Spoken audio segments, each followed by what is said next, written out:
History Spotlight, brought to you by HEC Media and the Missouri Historical Society. Hello, I'm Dr. Jody Sowell, president of the Missouri Historical Society in St. Louis, and this is History Spotlight. Elizabeth Keckley's talent as a seamstress not only freed her from slavery, but also earned her a job in the White House as the dresser and confidant of Mary Todd Lincoln. Public historian Andrew Wonko shares her story. One of the most fascinating life stories of any St. Louisan is perfectly summed up in the subtitle of her autobiography, 30 Years a Slave and 4 Years in the White House. Those divisions of time and life experience separated out the life of Elizabeth Keckley, but what's even more amazing than their contrast is the personal determination she had that caused them to happen. Elizabeth Keckley was born into slavery in Virginia in 1818, and throughout her young life, she suffered horrific abuse at the hands of her enslavers. In 1847, she had been transferred to the Garland family, and they brought her along to St. Louis when they moved here seeking fortune. They had hoped to make big bucks in the boomtown of St. Louis, but they actually only found lots of personal debt. And seeking a way to make money, they turned to Elizabeth Keckley's skills as a seamstress as a primary source of the family's income. As word spread around St. Louis about the incredible and exquisite dresses that Elizabeth Keckley was producing, she built up a massive waiting list of clients made up of St. Louis's wealthy white elite citizens. Elizabeth Keckley later recalled that with her needle, she put bread in the mouths of 17 people for 2.5 years.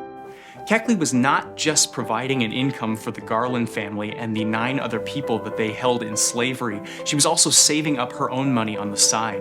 By 1855, she had saved up $1,200, that's the equivalent of about $37,000 today, and was able to purchase freedom for herself and her son George.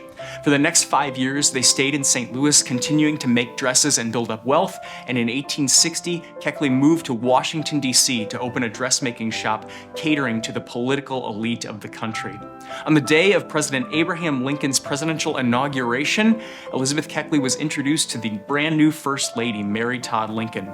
Mary Todd was a huge fan of Keckley's sophisticated, clean dresses and invited Keckley to become her personal dresser. She also became Mary Todd Lincoln's close confidant and sat in on private family moments in the Lincoln White House for the next 4 years.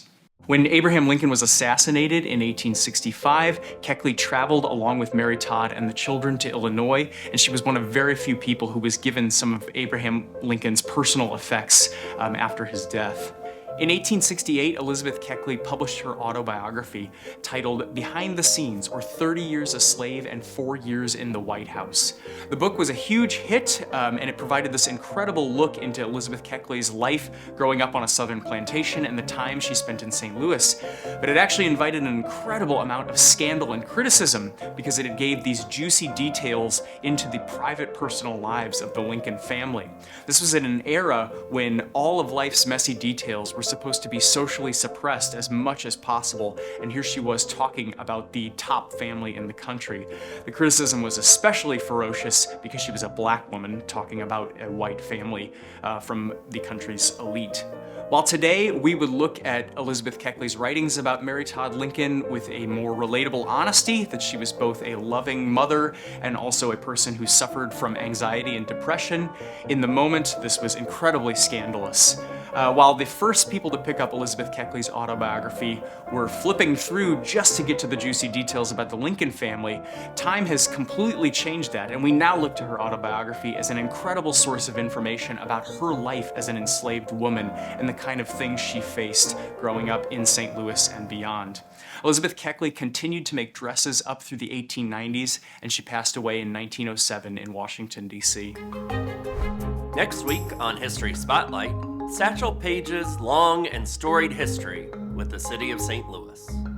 To learn more about the Missouri Historical Society, visit mohistory.org.